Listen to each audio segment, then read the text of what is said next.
بيبدأ الفيلم في أرض الجنيات السحرية وتحديدا في مدرسة تعليم الجنيات، وبنشوف إلينور أصغر متدربة في المدرسة وآخر واحدة انضمت ليها من سنين، علشان ما بقاش في حد من البشر مقتنع بوجود السحر ولا الجنيات، وده خلى مديرة المدرسة قررت إنها تقفلها خلاص خلال أيام والجنيات ما يروحوش الأرض تاني. لكن إلينور كانت متحمسة جدا ومصرة تثبت للناس إن السحر لسه موجود وإن الجنيات دورهم مهم جدا. وبتبدأ إلينور تدور في غرفة الأمنيات وبتلاقي أمنية واحدة أخيرة لطفلة اسمها ماكنزي وعندها 10 سنين، وبتتمنى انها تتعرف على زميلها اللي معجبه بيه، وبتاخد الامنيه وبتقرر تروح الارض عشان تحققها. وبتجهز إلينور شنطتها وبتاخد عصايتها السحريه، لكن بتحذرها زميلتها اجنس الجنيه العجوزه ان اللي بتعمله ده خطر، وان المديره لو عرفت ممكن تحرمها من قواها السحريه. لكن إلينور بتفضل مصره على موقفها وبتاخد منها خريطه تساعدها علشان تخرج من ارض الجنيات وتوصل للارض. وبتخرج إلينور من المدرسة وبتقدر ان هي تفتح بوابة سحرية للأرض، وفعلا بتلاقي نفسها في مكان بعيد بين الغابات، وبتفضل تمشي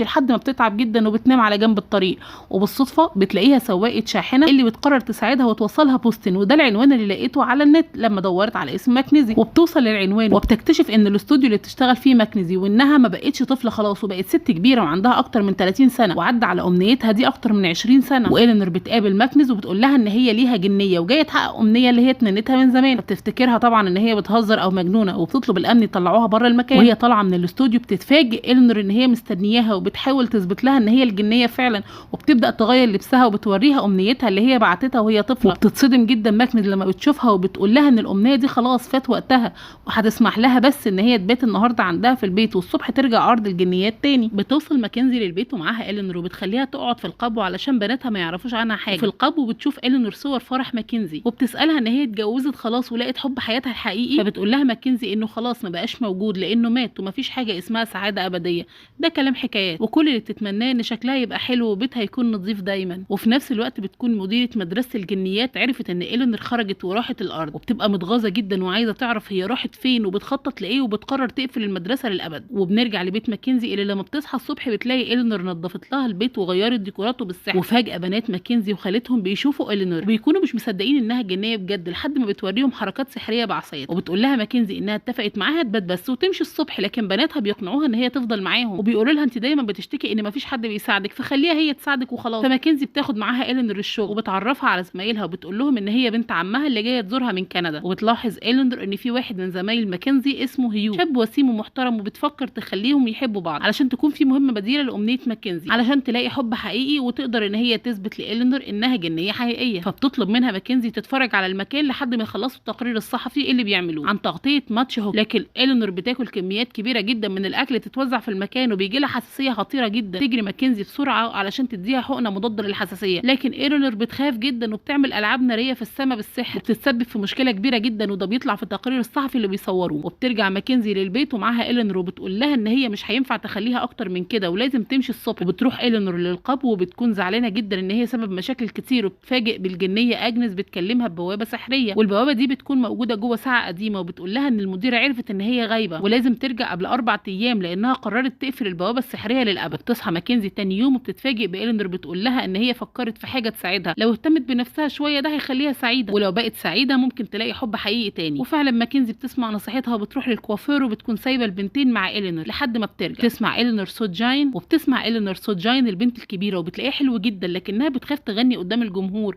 وبتقول لها جاين انها رفضت تشارك في احتفاليه المدرسه بسبب كده. فبتقرر إلينور ان هي تساعدها وبيروحوا للحديقه وبتبدا إلينور تغني بصوت عالي وده بيشجعها وبتخلي جاين تغني كمان قدام الناس وتتغلب على خوفها. وبتشوفهم ماكنزي وهي راجعه من الكوافير وبتكون قلقانه على بنتها وخايفه من مشاركتها في الحفل زي كل سنه لانها بتخاف وبتتوتر ومش عايزاها تتعرض للاحراج ده تاني. وزي ما شجعت جاين قررت إلينور تشجع ماكنزي هي كمان انها تتعرف على هيو، وبتقول لها ان هي لازم تدي نفسها فرصه تانية. تعترف لها ماكنزي انها حاسه باعجاب ناحيه هيو لكن لسه مش مستعده تتعرف على شخص تاني بعد وفاه جوزها، علشان كده مش بتحب حفلات الكريسماس لانه توفى في الوقت ده. فبتطمنها إلينور وبتشجعها تروح الحفله اللي هيعملها الاستوديو في الكريسماس وتدي نفسها فرصه. وتاني يوم بتستعد ماكنزي وبتلبس فستان جميل وبتروح للحفله في نفس الوقت فبترجع إلينور للقبو عشان تنام، لكن بتتفاجئ بأجنس بتكلمها تاني وبتقول لها ان هي لو ما نجحتش في مهمتها قبل الساعه 12 مديره المدرسه هتحرمها من كل قواها السحريه، وكمان هتتحبس في الارض ومش هترجع تاني لانها هتقفل البوابات السحريه بين ارض الجنيات والارض. تجري إلينور بسرعه على الحفله اللي فيها ماكنزي وبتحاول تعمل تعويذه سحريه عشان تخلي هيو يعترف لها بحبه، لكن بتفشل وبتحاول تعمل تعويذه تانية علشان تلبس ماكنزي فستان سحري، لكن بتعمل تعويذه غلط وبيطلع فستان غريب جدا وبتحس ماكنزي بالاحراج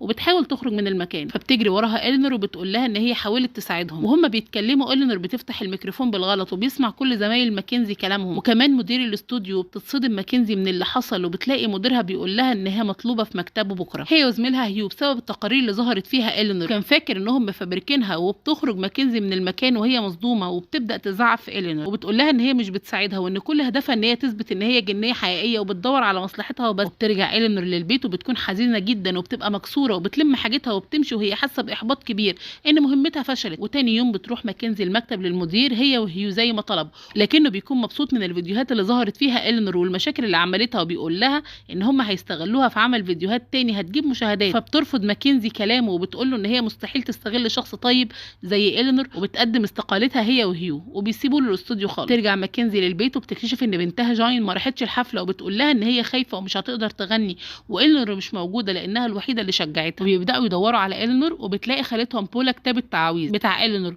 وبيدوروا عليها في كل مكان، وبيلاقوها اخيرا في السوق بتحاول تعمل عربيه سحريه من اليقطين علشان ترجع للارض الجنيات. بتقول لها جاين انها محتاجاها جنبها وكلهم محتاجينها، وفعلا بتقرر إلينور تفضل معاهم وما ترجعش ارض الجنيات، وبتشجع جاين وبتلبسها فستان سحري جميل وبتعمل عربيه سحريه من بطيخه كبيره زي فيلم سندريلا، وبيركبوا فيها كلهم وبيروحوا بسرعه للمسرح اللي هتعمل فيه حفله المدرسه. تبدا الحفله وبيجي دور جاين اللي بتخاف وبتتوتر تاني، لكن بتبدا مامتها تطمنها وبتقول لها ان هي واثقه فيها وبتديها الجيتار بتاع باباها عشان يشجعها. تبدا جاين تغني وبيكون صوتها حلو جدا والجمهور كله بيتفاعل معاها وبيسقفوا لها كتير. وفجاه بتظهر مديره مدرسه الجنيات اللي راحت الارض عشان ترجع إلينور، وبتحاول المديره انها تشد إلينور بالعافيه لكن بيدخلوا المسرح بالغلط، وبتحاول المديره تاخد منها عصايتها السحريه، لكن ماكنزي بتجري بسرعه وبتاخد العصايه وبتدافع على إلينور وبتقول للمديره انها نجحت في مهمتها. بتقول لها المديره فين النجاح ده؟ انا ما شفتش حب حقيقي تاني. فبتقول لها ماكنزي ان الحب مش لازم يكون بين امير واميره، وانها لقت حبها الحقيقي في بناتها، وان إلينور هي اللي رجعت لها سعادتها. وبيبدا الجمهور يتفاعل مع كلامها وبيقول للمديره ان كلامها صح وان الحب ممكن يكون ليه صور كتير